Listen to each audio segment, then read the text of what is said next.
Okay, good evening and welcome to Yeshiva YouTube. Just Daf It, a special Motzei Shabbos edition.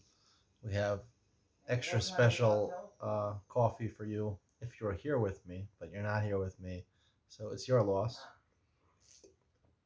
Nescafe, um, Taster's Choice. It's a shame you're not here with me. Maybe you should join me personally. Um, I hope your Shabbos was a good one. We'll start Mem Vav and Aleph, 46 today in Nedarim, starting a new art scroll, uh, Chelek, a new installment in the art scroll number. What number are we up to? Number 30. I think they have 72 or 73, so we're almost halfway there through Shas. It's pretty darn good. Let's get started. Mem Vav and Aleph at the top. Mishneh and Asur is a continuation of the Mishnah. The Mishnah, um, Mem Hamad Bey started talking about two people who had a duplex. They shared a yard in the front, and they both were usher to get hana from the other person. The Gemara today will discuss how they became usher. So what can you do? Can you go into the yard or not? So it's a machlokas, fundamental machlokas between Rabbanan and Elazar and Yaakov. Rabbanan say you can't go into the yard. You're stuck. The Mater Neder. Elazar and Yaakov says you can go in. You can say I went into my chelek, even though it's a shutfus. You own it together. He holds a concept of brera. Brera means basically that retroactively we say after you went in, I went to my half. We'll discuss that more today, especially in Ben Sion, exactly how brera works, how we rely on brera, the rice, the rabbanon, to big machlokas and rishonim, nachronim. I will give you my perspective from the Gemara, what I think the psak halacha should be about brera. The Gemara starts in the middle of Amud Aleph, the top. If both of them were forbidden to get hana in this yard, this courtyard, neither of them could place a stove there, or they can place a millstone, or to raise chickens over there. If you have chickens, you don't just trust the shchita of Eidach Haredis or OU in America. You can make your own chickens and shech your own chickens, but not if you're forbidden to get hana from your friend, your neighbor. If only one of them was, right, one person, he can't get enough from his friend, but his friend can get enough from him. So he can't go into the chazer. Yaakov disagrees again. He says he can say, I'm going into my part of the yard, even though we share the entire yard. I'm going to my part of the yard. Seemingly holds a brera. The kofin as another limkor as kalku. Nonetheless, even though technically for a short amount of time he's allowed to go into his chazer and claim, according to Elazar and Yaakov, that I'm walking on my property. Nonetheless, because he forbade himself from getting hana, he's causing problems. And if you're gonna leave the situation like this, probably you're gonna end up doing things that are violating the neder by, putting your chickens there or other possessions in the yard. People with yards leave a lot of things, their personal possessions there, because Rabbanan were worried he's going to do that. So therefore, Chazal forced him to sell his portion in the yard to somebody else. Now, once he sells it to somebody else, that person can give him permission to go back into the yard. So he doesn't sell his house; he just doesn't sell his portion in the yard. I don't know why someone else would buy it, but they're going to favor. The Mishnah continues. Let's say the two people, Ruvain and Shimon, were living in the duplex. And the third person, Levi. Levi can't get enough from Ruvain, right? So he wants to go visit his friend Shimon. Could he come into the Chatzar? Lo Yikanas the Chatzar. The Rabbanan hold he can't come in. Yaakov Omer, the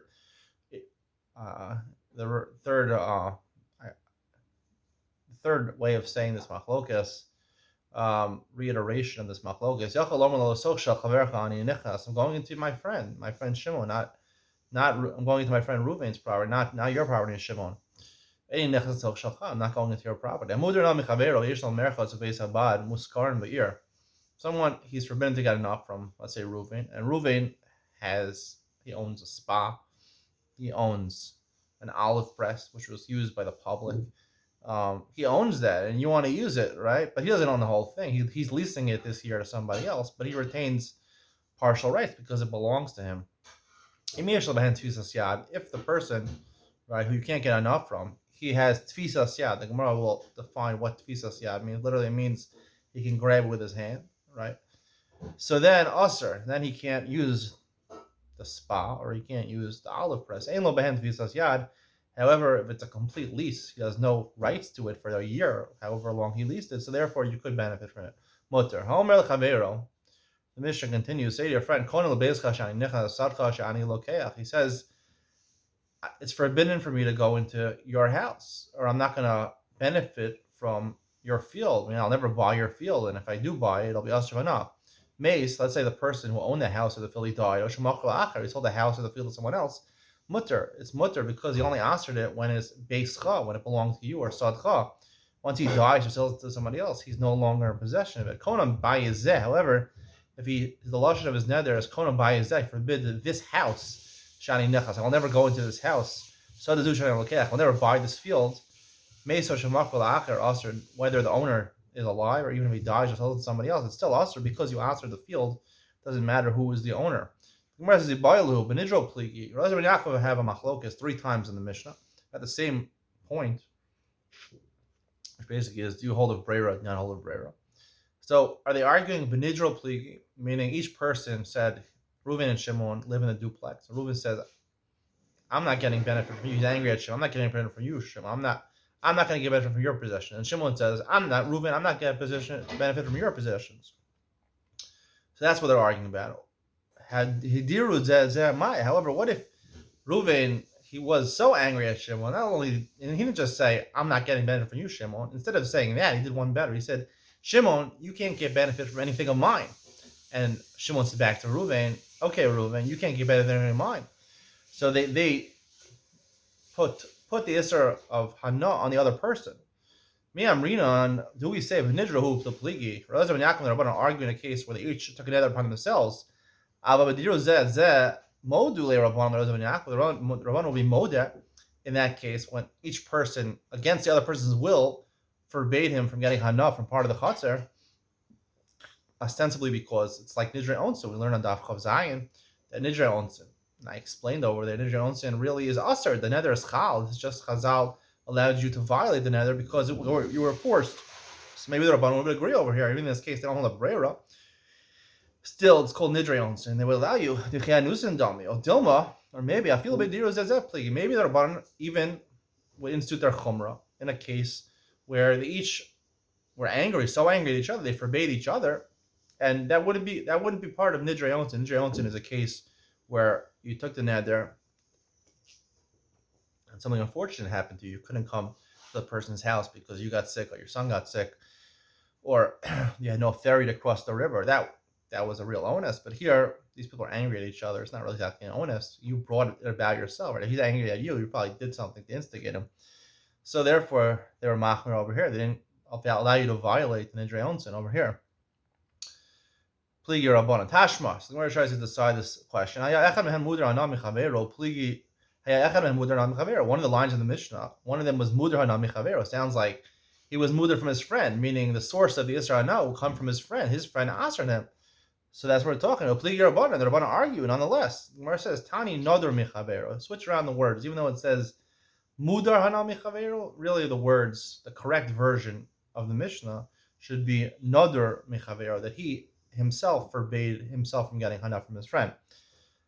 So the Gemara says that it makes sense actually to amend the Mishnah like that. The Gasani Seifa of a Kofinas and other Limkoras Chelko. It says if one of them is forbidden, we force the person who is forbidden to sell his chelek in the chatzar, right? Another who, if he'll say that he himself forbade himself from getting hana from his friend, that makes sense that we could force him. We don't want him to violate his nether.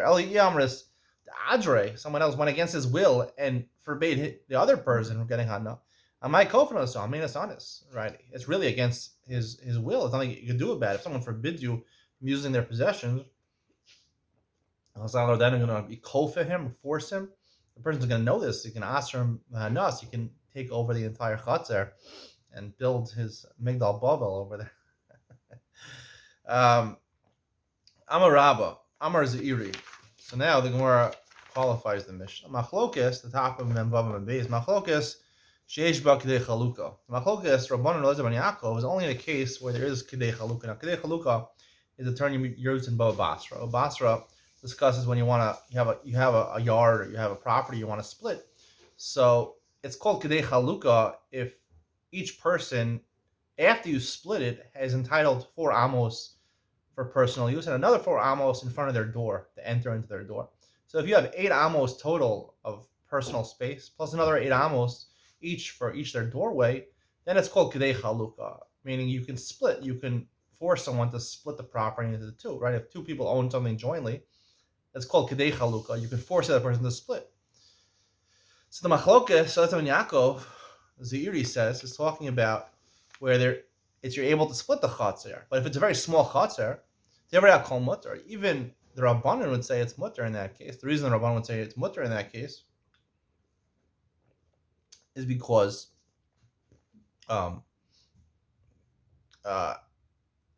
probably the Gemara is assuming they would say Breira over here. The Gemara is saying meaning at this point the Gemara is assuming the Rabbanan really would hold of Breira, but if there's Kedei Chalukah, so then split it. Don't do Breira. But if you're no choice, then we rely on Breira. Amalei Rav Yosef. Rav Yosef said to Raziri, "Hari Beis HaKnesses. Beis HaKnesses. K'misha ein bo Kedei Chalukah dami." Right? People own a seat in a shul. You can't force someone to split, the shul and sell it into different, individual shuls for different people. You can't do that. Everyone owns it jointly, right? You can't split a shul. But nonetheless, in the Mishnah later on in our parak, they're both asur, right? The Rabbanan argue the Rabbanan, the stam of the Mishnah is the Rabbanan, and the Rabbanan say they're both asur, even though it's ein bo kedei chalukah. Nonetheless, they're both asur. So the Rabbanan argue even when there's no chalukah. El Amar Rav Yosef, Amar Zeiri. Rav Yosef quotes the name of Zeiri. That was Rabbah, the name of Zeiri. So this is Rav Yosef, the name of Zeiri. Machlokes, you said it a little wrong. Machlokes she'ein ba kedei chalukah. The machlokes is the opposite. Machlokes Elazar ben Yaakov and the Rabbanan is where it's a small property, a small chatzar. You can't split it. Aval yesh ba kedei chalukah divrei hakol asur. If you could split it, even Elazar ben Yaakov, who normally holds a breira, would say split it and don't rely on breira. Amar Rav Huna halacha Elazar ben Yaakov, v'chein Amar Elazar halacha Elazar ben Yaakov, halacha follows Elazar ben Yaakov, presumably like this last version of Elazar ben Yaakov, Rav Yosef, the name of Zeiri, which basically says that we hold of breira, but only b'di'evet, only right if you have no other option. If you could split it, so split it into 2 halves. Everyone gets their own portion of the chatzar, and no one has to come into the other's chatzar. No one has to violate the neder. When you're out of options, you can't split it. It doesn't make sense logically to split it. It's such a small area, and you can't split it halachically. You can't force the other person to split it. You're left with no other options, and then we rely on breira. I'll discuss this more in the Yom Ben Sion. Right, we said if there's a public spa or a public olive press that people want to use, and the person who owns it, right, you can't get benefit from him. But now he leased it out to somebody. Could you use it in that case?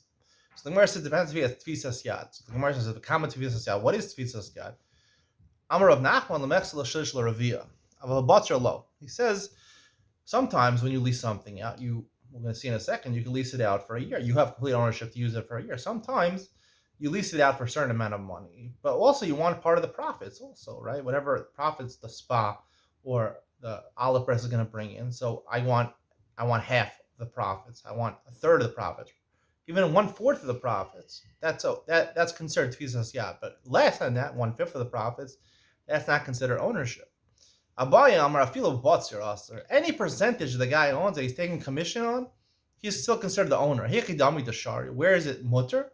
The Makabel Bataska. That basically means where they're trying to lease agreement where he has no commission. He's not getting, the owner is getting nothing out of it. He says, whatever profits you earn this year belong to you. You're paying me a fixed amount to lease it for a year. And therefore it transfers to you. Now, schirus, right, when you rent something, it's not normally kona over here. However, when it comes to mudar hana, it's mutter. We're going to have to deal with this in the upcoming dapim. This is a fundamental question. The Gemara in Avodah Zarah says that schirus is lo kani. The Gemara is maskana. when I rent something, a normal rent is a lease where you own it for at least that year. Even if I'm not earning profits, I'm not kones. That means it belongs to the original owner. If it belongs to the original owner, how could I get benefit from it?